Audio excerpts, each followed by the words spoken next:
This is an image of one of the first sources of electrical energy, an alternating pile of pennies and dimes separated by salty sheets of paper.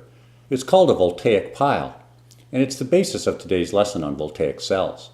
These now come in a variety of sizes and shapes, and also voltages. And also associated with them is the issue of how to dispose of some of the hazardous chemicals they have inside. Let's take a look at the basics of their operation.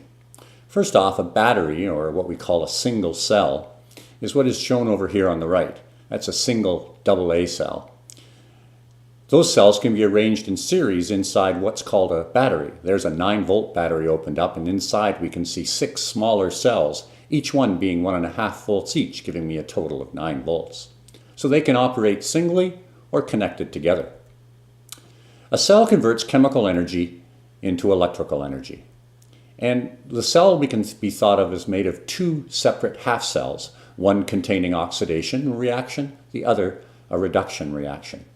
Here I have an image of a half cell. It consists of a metal as well as an electrolyte, a substance that can conduct electricity, in this case a magnesium ion solution with a magnesium electrode. Now we can put these half cells together. So here I have a magnesium half cell and a zinc half cell. The first thing I want to determine is how are the electrons going to move in this case? Who is going to gain and who is going to lose the electron?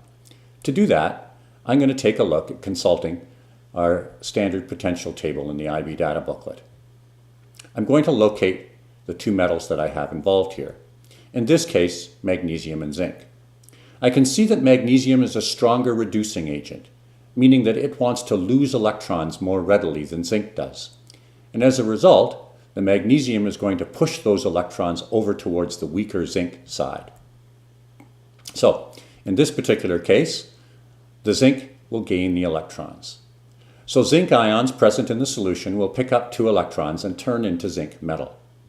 Simultaneously, on the other side, the magnesium metal will lose electrons and form magnesium ions. So again, to determine the direction of electron flow, consult your standard electrode potential table, and the one that is the stronger reducing agent, the more reactive metal, will lose the electron.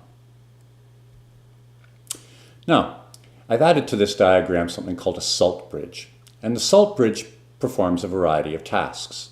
As electrons make their way over to the right-hand side in this situation, that's going to cause that particular beaker to develop a negative charge. To balance that, positive ions present in my salt bridge will migrate over and thereby neutralize or balance that charge. In a similar fashion, as the electrons leave my magnesium side and thereby develop a positive charge in that beaker, the anion, the nitrate ion, will migrate over to thereby balance it. So the salt bridge performs a way of balancing the electrical charges present in my beakers. It also physically separates the reduction and oxidation processes so we can capture their electrical energy. The half cell that has the stronger reducing agent loses electrons. That's called oxidation, and we call that side the anode. Conversely, the side that gains electrons we call the cathode. I remember a couple of points about this, one by the phrase cats go gur. Cathode is where reduction occurs. And also cations make their way over to the cathode. You can see in this situation both the positive potassium ion and the positive zinc ions make their way over towards the cathode. Finally, the overall reaction that takes place we can take by summing together the 2 half reactions. So here I'll move them up to the top so we can see how they're put together.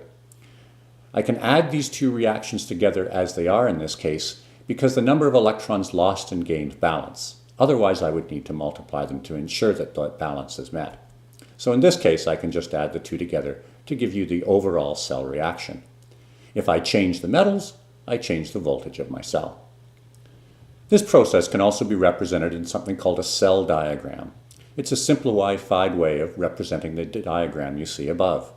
First of all, we have the 2 electrodes, magnesium, zinc, placed on opposite ends of our diagram, and their accompanying ions. The double slash in the middle represents my salt bridge. By convention, we always place the anode first.